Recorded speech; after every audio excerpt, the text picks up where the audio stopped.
Shalom saudara pendengar saudara rohani yang dikasihi Tuhan Yesus Kristus. Selamat datang di Renungan Rohani malam hari ini. Selamat malam, saya berdoa agar saudara sehat selalu. Semoga Roh Kudus hadir di tengah kita saat ini. Sebelum kita mulai renungan malam ini, marilah kita bersama-sama berdoa. Bapa kami yang di surga, Bapa di dalam nama Tuhan Yesus Kristus, kami sungguh mengucap syukur, ya Tuhan, oleh karena Engkau sangat baik buat kami. Engkau ada bersama kami dan menopang hidup kami di siang hari dan di malam hari. Engkau ada bersama-sama dan menyertai kami. Tuhan, kami memuji dan bersyukur kepadamu pada malam hari ini, kami masih bisa berkumpul di rumah kami yang kecil ini.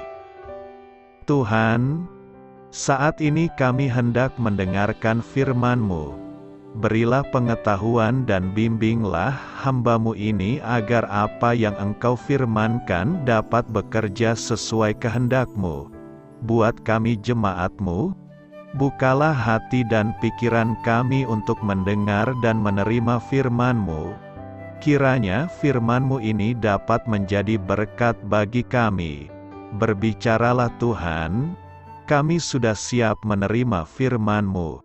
Di dalam nama Tuhan Yesus Kristus kami berdoa dan mengucap syukur. Amin.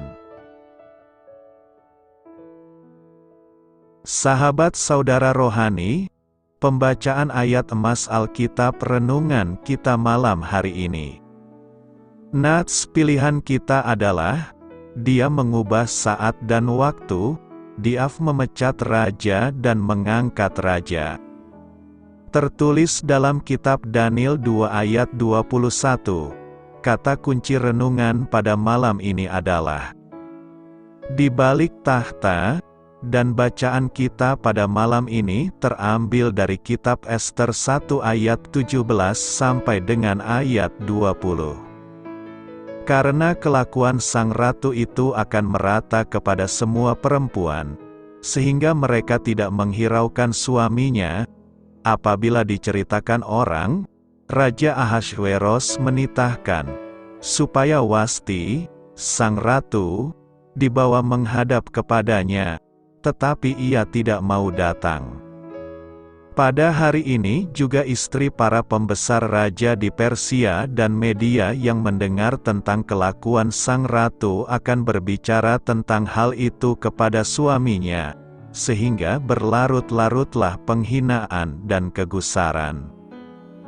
Jikalau baik pada pemandangan raja, hendaklah dikeluarkan suatu titah kerajaan dari hadapan baginda dan dituliskan di dalam undang-undang Persia dan Media, sehingga tidak dapat dicabut kembali, bahwa Wasti dilarang menghadap Raja Ahasveros, dan bahwa raja akan mengaruniakan kedudukannya sebagai ratu kepada orang lain yang lebih baik daripadanya.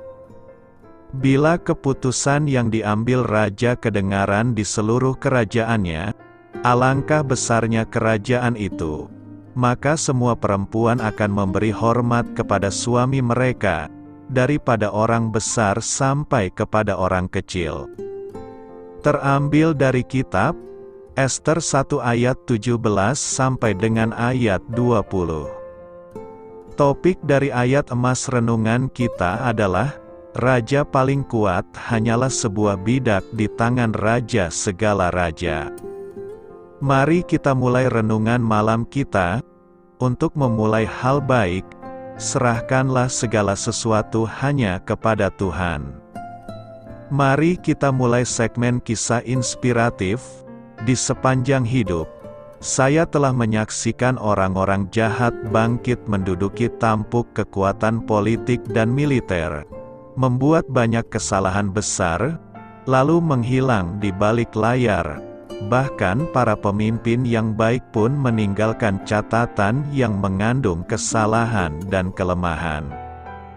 Kitab Ester pasal pertama menunjukkan kesombongan Raja Ahasveros, pemimpin kerajaan Persia yang sangat besar.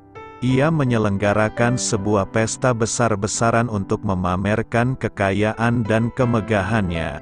Setelah berpesta selama 7 hari, Raja memerintahkan para pelayannya membawa Wasti, sang ratu, di hadapan pengunjung pesta agar mereka dapat melihat kecantikannya yang luar biasa. Tetapi Ratu Wasti menolak untuk datang, dan penolakannya memalukan Raja Agung Persia tersebut. Ahasveros marah besar dan meminta nasihat dari orang-orang bijak di kerajaannya. Mereka menasihatinya untuk mencopot Wasti dari jabatannya sebagai ratu dan mengaruniakan kedudukannya sebagai ratu kepada orang lain yang lebih baik daripadanya. Allah memakai berbagai kejadian luar biasa ini untuk menempatkan gadis Yahudi dalam posisi strategis untuk melindungi rakyatnya dari kehancuran. Nama Allah tidak disebutkan di seluruh kitab Ester, namun pesan dalam pasal 1 itu demikian keras dan jelas.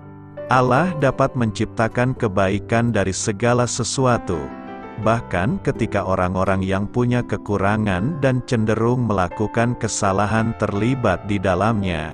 Dialah kekuasaan yang sesungguhnya di balik setiap tahta. Menyingkapkan rahasia, Daniel 2 ayat 28a berkata, "Tetapi di sorga ada Allah yang menyingkapkan rahasia-rahasia." Rahasia berarti tertutup rapat dan tidak ada yang tahu. Rahasia biasanya hanya diberikan kepada orang tertentu yang bisa dipercaya agar rahasia itu bisa disimpan. Raja Nebukadnezar bermimpin namun tak satu pun bisa mengetahui arti mimpinya itu. Akhirnya, Raja Nebukadnezar bertanya kepada Daniel dan Daniel dengan jujur menjawab bahwa dia tidak akan sanggup dengan kemampuannya sendiri. Hanya Allah yang ada di sorga yang menyingkapkan mimpi tersebut sehingga Daniel dapat menceritakannya kepada Raja. Daniel meyakini bahwa ada Allah di surga yang menyingkapkan rahasia-rahasia. Kepada Allah saja Daniel menyerahkan dirinya sebagai alat pembuka misteri. Dengan jelas, ia menyingkapkan maknanya satu persatu. Ia bersandar pada kuasa Allah untuk memberitahukan kepada raja kebenaran mimpinya. Akhirnya, Nebukadnezar menjadi lega dan gembira karena ia mengerti rahasia Allah melalui mimpinya. Apa yang menjadi rahasia dari Daniel sehingga dia bisa dengan detail mengetahui dan menjelaskan mimpi itu kepada Nebukadnezar?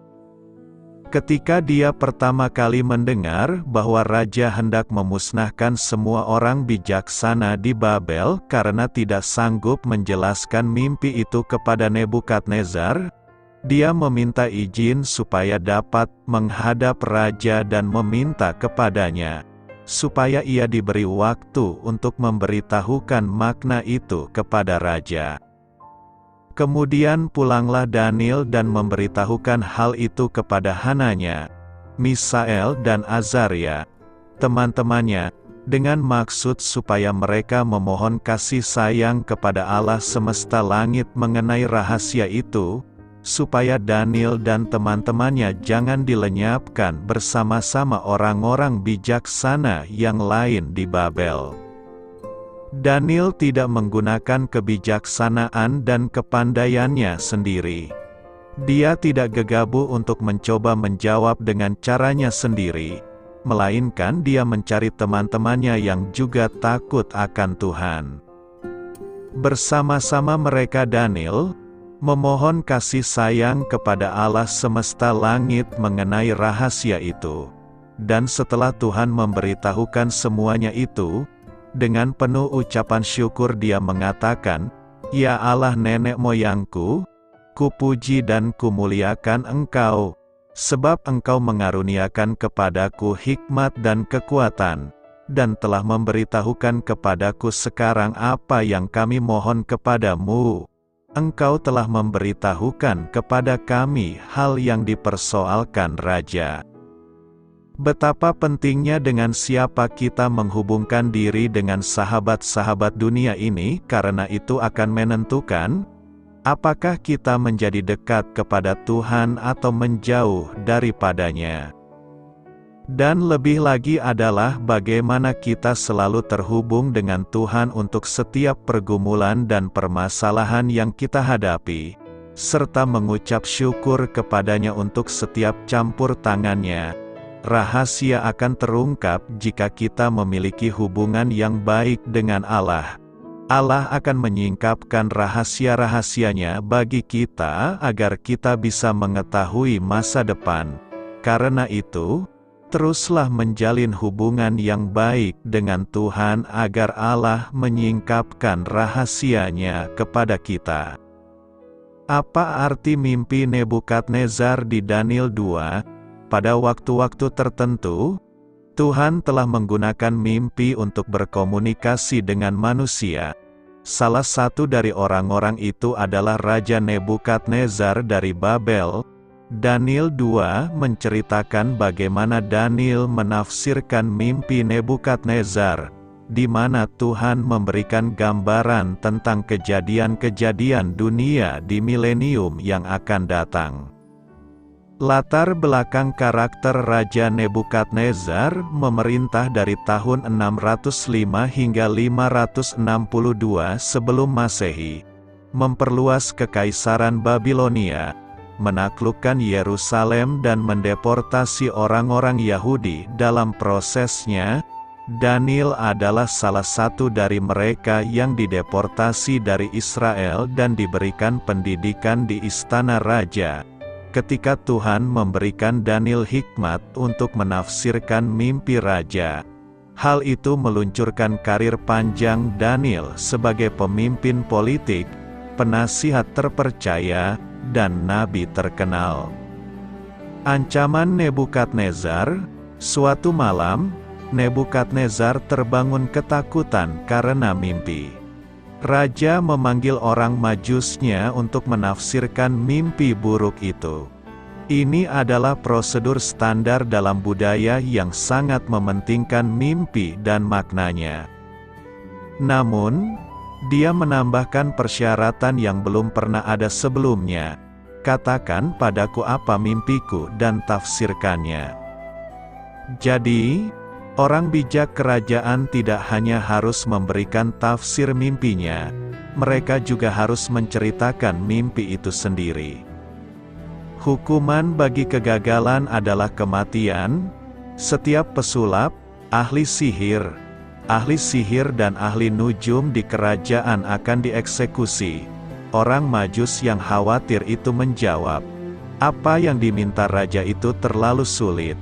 Tidak seorang pun dapat mengungkapkannya kepada raja kecuali para dewa, dan mereka tidak tinggal di antara manusia. Ketika Daniel mendengar hal ini, dia bertekad untuk membuktikan kekuasaan Tuhan kepada raja. Tanggapan Daniel. Mimpi Daniel meminta waktu kepada raja untuk mengetahui mimpinya. Dan kemudian dia berdoa sepanjang malam bersama 3 rekannya yang diasingkan. Tuhan mengungkapkan mimpi itu kepadanya, dan Daniel serta teman-temannya memuji Tuhan. Keesokan paginya, dia menemui raja dan menceritakan tentang mimpinya. Mimpi itu menampilkan patung seorang pria yang sangat besar dan megah. Kepalanya terbuat dari emas murni, dada dan lengannya dari perak, perut dan pahanya dari perunggu, kakinya dari besi, kakinya sebagian dari besi dan sebagian dari tanah liat. Kemudian sebuah batu yang dipotong, bukan oleh tangan manusia, mengenai kaki patung itu. Dan seluruh gambar itu, menjadi seperti sekam di tempat pengirikan. Sedangkan batu itu, menjadi gunung yang sangat besar dan memenuhi seluruh bumi. Penglihatan ini, memberi kita ungkapan modern, kaki tanah liat, yang berarti kesalahan atau kelemahan yang tersembunyi. Tanggapan Daniel, penafsirannya adalah tafsiran Daniel yang diberikan Tuhan kepadanya menjelaskan bahwa patung tersebut melambangkan serangkaian kerajaan yang masing-masing kurang mulia dibandingkan sebelumnya. Hal ini terlihat dari semakin menurunnya nilai logam tersebut. Daniel mengidentifikasi Nebukadnezar sebagai kepala emas, menyatakan bahwa Tuhan telah memberi Nebukadnezar banyak kekuasaan. Kerajaan berikutnya yang akan bangkit akan kalah dengan Babilonia. Begitu pula kerajaan berikutnya. Akhirnya akan datang kerajaan keempat yang kuat seperti besi. Ia akan meremukkan dan menghancurkan semua yang lain. Akhirnya, kaki-kaki yang terbuat dari campuran tanah liat dan besi akan menjadi kerajaan yang terbagi pada masa kerajaan dunia terakhir ini. Batu karang akan menghancurkan mereka semua. Sebuah ramalan bahwa Allah akan mendirikan suatu kerajaan yang tidak akan binasa selama-lamanya. Semua kerajaan dunia sebelumnya akan berakhir. Tahun kemudian, 4 kerajaan pertama telah diidentifikasi sebagai kerajaan Babilonia, Persia, Yunani, dan Romawi. Identifikasi ini berasal dari cara kerja sejarah yang mencocokkan nubuatan-nubuatan selanjutnya. Daniel sudah mengatakan bahwa Babel, khususnya Nebukadnezar, adalah kepala dari emas. Babel jatuh ke tangan kerajaan Media dan Persia. Yunani menjadi penerus kekaisaran Media Persia. Kerajaan besi hanya bisa berupa Roma. Pendapat berbeda mengenai kerajaan kelima. Beberapa orang mencoba mengidentifikasi berbagai periode dalam sejarah Eropa sebagai kaki tanah liat dan besi.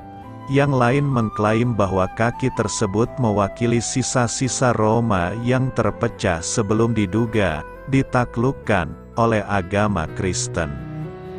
Yang lain lagi percaya bahwa kerajaan tanah liat atau besi masih akan datang. Kerajaan antikristus akan menjadi kekaisaran Romawi yang dihidupkan kembali. Teori terakhir sepertinya yang terbaik. Kita tahu, berdasarkan Wahyu 17 ayat 12-13, bahwa antikristus akan memimpin koalisi 10 negara, 10 jari kaki patung itu, dan kita tahu bahwa Kristus akan mengalahkan kekuatan antikristus. Setelah itu, Yesus akan mendirikan kerajaannya. Batu karang menghancurkan patung itu dan kerajaan-kerajaan di dunia ini akan menjadi kerajaan Tuhan kita dan Kristusnya, dan Ia akan memerintah sampai selama-lamanya. Banyak ahli yang membandingkan mimpi Nebukadnezar dalam Daniel 2 dengan penglihatan Daniel dalam pasal 7. Kedua bagian tersebut mengungkapkan kerajaan dunia yang akan datang, namun simbolismenya sangat berbeda di masing-masing bagian. Raja kafir melihat kerajaan-kerajaan di dunia ini sebagai sebuah karya seni yang menjulang tinggi, mengesankan dalam ukuran, nilai, dan keagungan, meskipun dengan kaki dari tanah liat. Nabi Allah memandang kerajaan-kerajaan yang sama sebagai binatang yang aneh dan tidak wajar, yang menakutkan dalam aspek dan perilakunya. Ini adalah perbedaan cara pandang. Ketika manusia melihat penghormatan yang megah dan berkilauan pada dirinya sendiri, Tuhan melihat sekumpulan penyimpangan. Janganlah kita menginginkan kemuliaan yang sia-sia. Untuk menambah pengetahuan saudara, saya akan menjelaskan ringkasan Kitab Ester. Pengarang Kitab Ester tidak secara spesifik menyebutkan nama penulisnya. Tradisi yang paling populer adalah Mordekai, tokoh utama dalam kitab Ester, Ezra, dan Nehemia, yang pasti akrab dengan adat istiadat Persia. Tanggal penulisan, kitab Ester kemungkinan ditulis antara tahun 460 dan 350 sebelum Masehi. Tujuan penulisan, tujuan kitab Ester adalah untuk menampilkan pemeliharaan Allah, khususnya sehubungan dengan umat pilihannya, Israel. Kitab Ester mencatat penetapan Hari Raya Purim dan kewajiban merayakannya terus-menerus. Kitab Ester dibacakan pada Hari Raya Purim untuk memperingati pembebasan besar bangsa Yahudi yang dibawa oleh Tuhan melalui Ester. Orang Yahudi saat ini masih membaca Ester selama Purim. Ayat kunci, Ester 2 ayat 15 berkata, ketika tiba waktunya Ester menghadap raja, ia hanya meminta apa yang disarankan oleh Hegai, sida-sida raja yang mengepalai harem. Ester 4 ayat 14 menuliskan, sebab jika pada waktu ini kamu diam saja, maka akan timbul kelegaan dan kelepasan dari tempat lain, tetapi kamu dan keluarga ayahmu akan binasa. Dan siapa yang tahu bahwa Anda telah mencapai posisi kerajaan pada saat seperti ini? Ester 6 ayat 13 berkata, karena Mordekai, yang sebelumnya telah memulai kejatuhanmu, berasal dari orang Yahudi, kamu tidak dapat melawannya, kamu pasti akan menemui kehancuran. Ester 7 ayat 3, jika aku berkenan kepadamu, ya Raja, dan jika itu berkenan bagi yang mulia, berikanlah kepadaku nyawaku. Itulah permohonanku, dan nyawa rakyatku, inilah permohonanku. Ringkasan singkat, kisah Ester mirip dengan kisah Yusuf dalam Kejadian 41. Kedua kisah tersebut melibatkan raja asing yang mengendalikan nasib orang Yahudi. Kedua kisah tersebut menunjukkan kepahlawanan individu Israel yang menyediakan sarana bagi keselamatan umat dan bangsanya.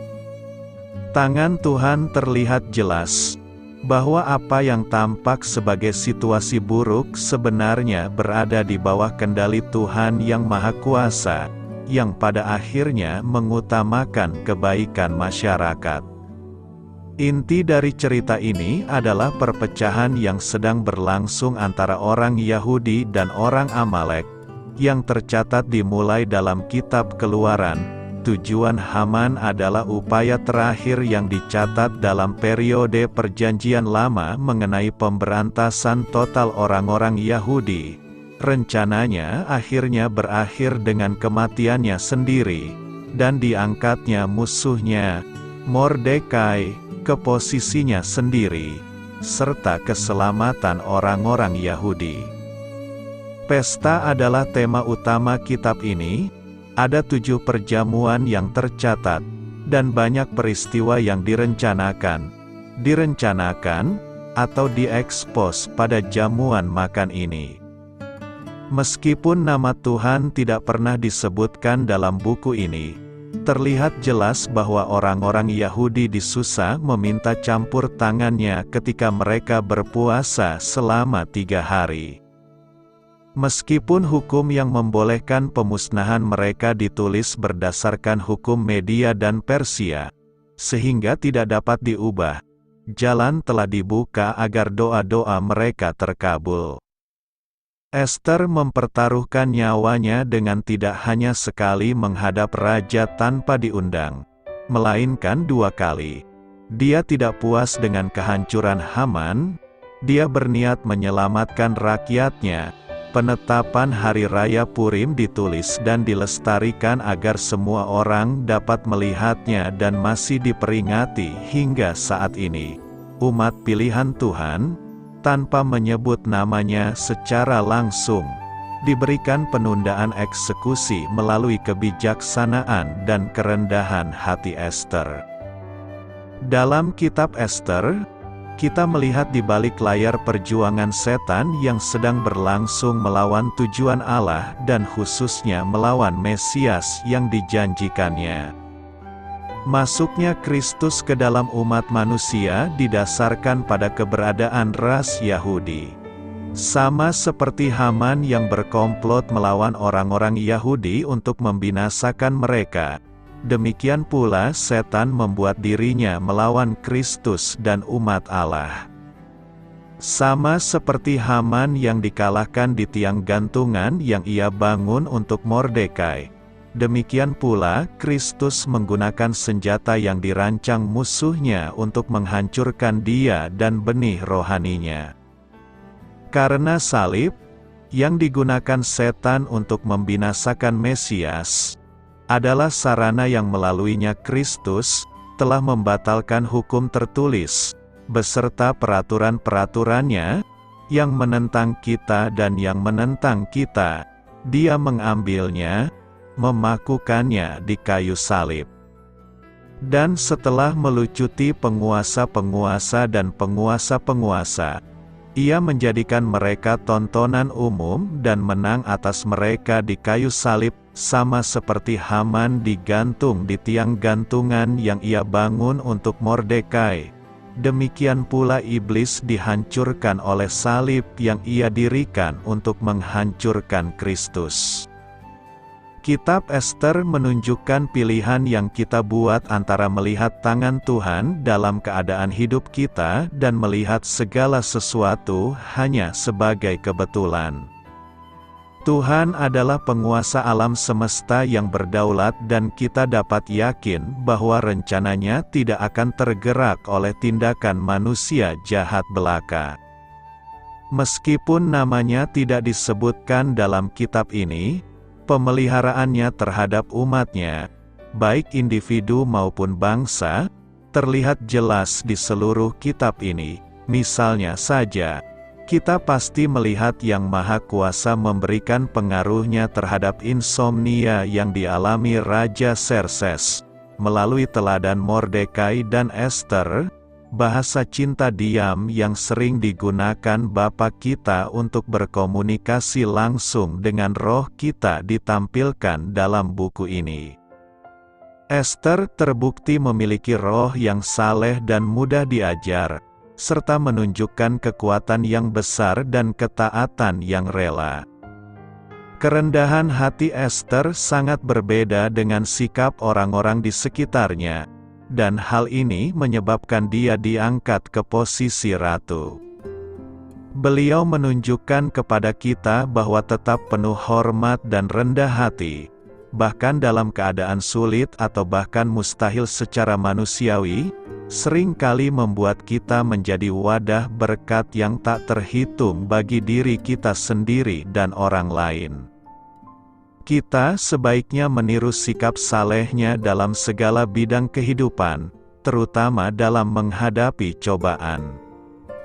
Tidak sekalipun ada keluhan atau sikap buruk yang diungkap dalam tulisan. Seringkali kita membaca dia memenangkan perhatian dari orang-orang di sekitarnya. Bantuan seperti itulah yang pada akhirnya menyelamatkan rakyatnya. Kita bisa mendapatkan pertolongan ketika kita menerima penganiayaan yang tidak adil dan mengikuti teladan Ester dalam menjaga sikap positif, disertai dengan kerendahan hati dan tekad untuk bersandar pada Tuhan.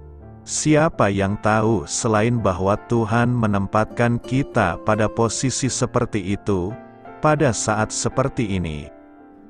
Berani menghampiri tahta kasih karunia Tuhan.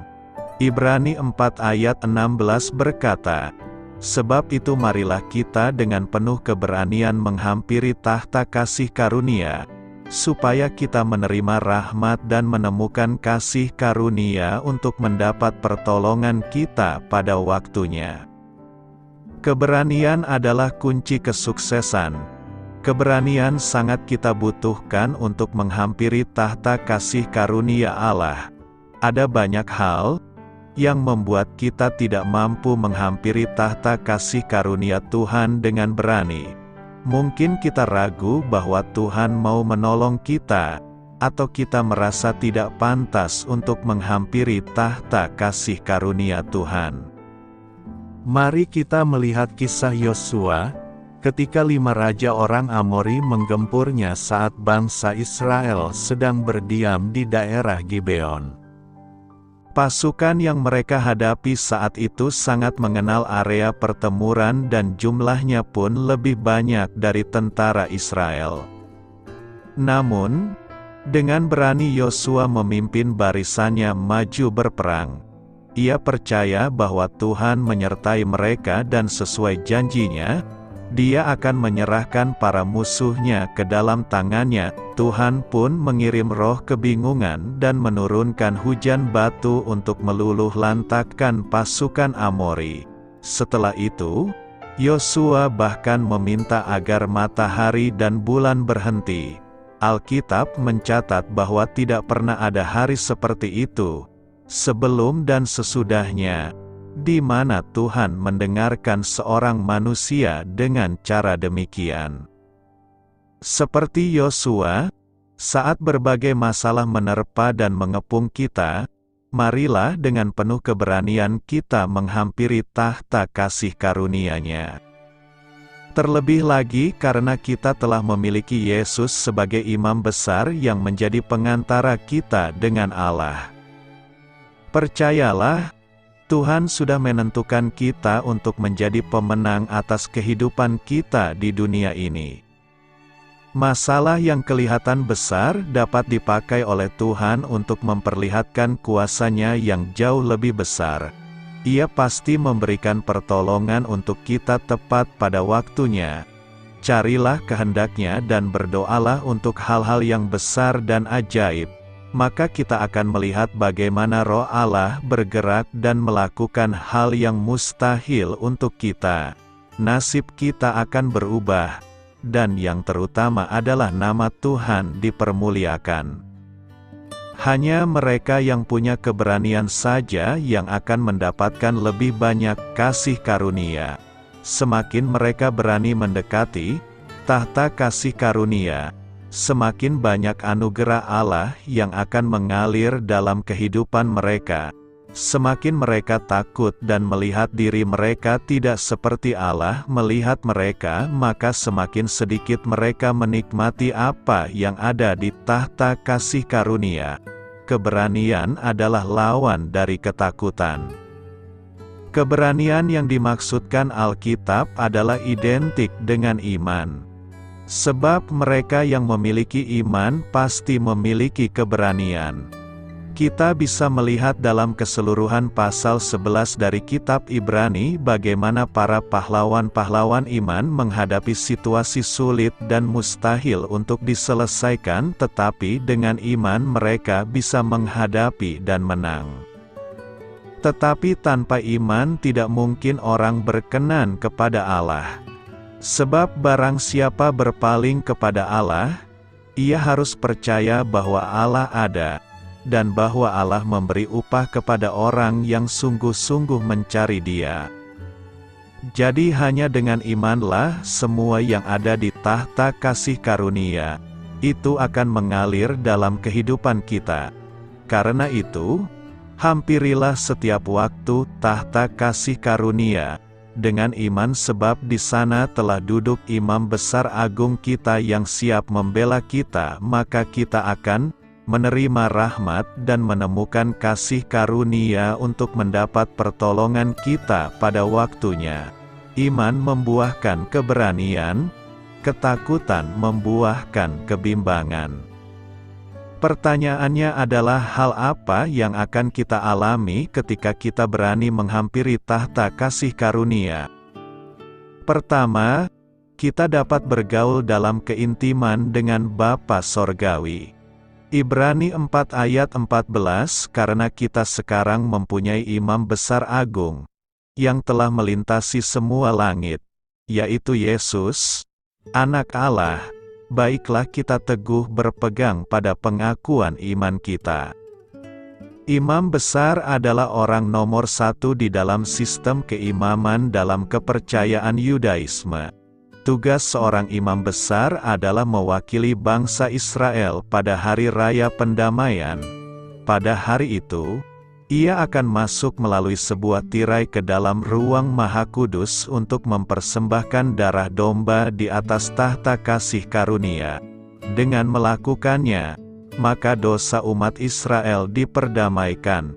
Hal itu dilakukan berulang-ulang setiap tahun sampai imam tersebut meninggal. Begitu terbatas kemampuannya. Berbeda dengan imam tadi, Yesus sebagai imam besar agung telah mempersembahkan korban, yaitu dirinya sendiri sebagai anak domba Allah, untuk sekali dan selamanya sebagai pendamaian atas dosa setiap umat manusia. Ia adalah pribadi yang tepat untuk mendengarkan doa-doa kita, karena ia telah memasuki ruang Maha Kudus di sorga. Semakin kita dengan penuh keberanian melangkah masuk ke tahta kudusnya, maka semakin kita mengenal diri pribadi Bapa Sorgawi dan sifat-sifatnya. Banyak hal yang sebelumnya tidak diketahui, namun kita akan dibuat semakin mengerti di hadiratnya. Pemazmur Asaf baru mengerti tentang kesudahan hidup orang fasik ketika ia memberikan dirinya untuk masuk lebih dalam ke tempat kudusnya Tuhan. Kedua, kita dapat menerima rahmat dan kasih karunia untuk mendapat pertolongan pada waktunya. Ibrani 4 ayat 16. Sebab itu marilah kita dengan penuh keberanian menghampiri tahta kasih karunia, supaya kita menerima rahmat dan menemukan kasih karunia untuk mendapat pertolongan kita pada waktunya. Mengapa kita diajak masuk dengan penuh keberanian menghampiri tahta kasih karunia Tuhan? Ternyata kata asli untuk keberanian di dalam bahasa Yunaninya adalah paresia, yang berarti kebebasan untuk berbicara. Ketika kita datang kepada Tuhan dalam doa, janganlah malu-malu dalam menyatakan isi hati kita. Kita dapat melepaskan beban di hadapan Tuhan saat berani menyatakan apa saja seperti yang kita mau katakan dan keluhkan ke hadapan Tuhan. Untuk mendapatkan kasih dari Raja Ahasveros demi kepentingan umat Tuhan, Ester dengan sangat berani datang menghadap sang raja. Sesungguhnya pada waktu itu sangat berbahaya menghadap raja jika tidak diundang. Sekalipun Ester adalah permaisuri raja, bila hati raja tidak berkenan bisa saja ia menerima hukuman mati. Ada tertulis, semua pegawai raja serta penduduk daerah-daerah kerajaan mengetahui bahwa bagi setiap laki-laki atau perempuan yang menghadap raja di pelataran tanpa dipanggil, hanya berlaku satu undang-undang, yakni hukuman mati. Hanya orang yang kepadanya raja mengulurkan tongkat emas, yang akan hidup. Ketika Ester datang menghadap raja dan menyatakan keluhan dan isi hatinya, maka ia beroleh kemurahan raja dan mendapatkan pertolongan yang tepat pada waktunya.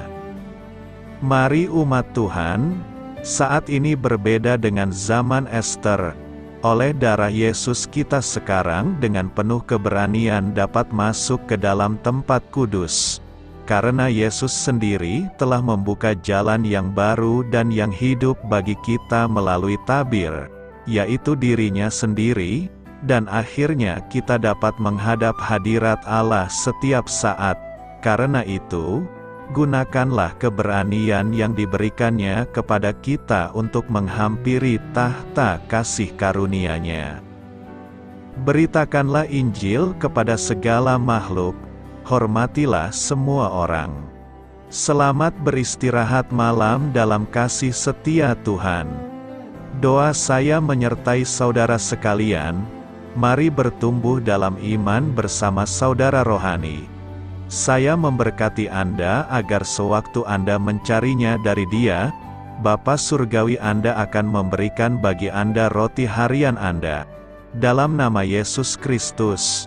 Tuhan yang berkuasa atas alam semesta dan menuntun kita kepada iman yang menyelamatkan, Tuhan Yesus menyertai senantiasa. Terima kasih sudah berkenan mendengarkan renungan malam saudara rohani. Tuhan memberkati. Amin.